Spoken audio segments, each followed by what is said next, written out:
విశాఖపట్నం జిల్లాలో తక్కువ రేటు వస్తుంది అంటే తులసిరావు కొడుకు ఏం చేస్తాడండి అదనగా చైర్మన్ మన జిల్లా పాలన్నీ కలిసి పెద్ద పెద్ద ట్యాంకర్లో హైదరాబాద్ తీసుకెళ్ళి హైదరాబాద్లో అమ్ముతున్నాడు.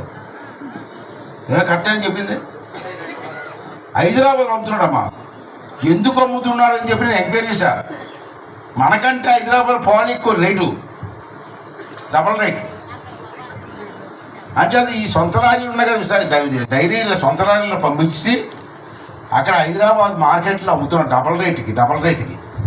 ఎంత డబ్బు వస్తుంది దాని మీద? ఇక్కడ పాలు 10 రూపాయలు అయితే అక్కడ 20 రూపాయలు హైదరాబాద్లో. ఈ పాలు తీసుకెళ్ళి 20 రూపాయలకి అక్కడ అమ్ముతున్నారు. ఎంత అన్యాయం ఇది? ఇవన్నీ కూడా ఖండించకపోతే తప్పు. రైతులు ఎంతమంది అన్నారు?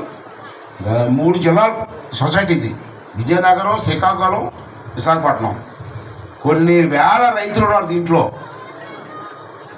ఈ రైతులందరికీ బొక్క పిడిచి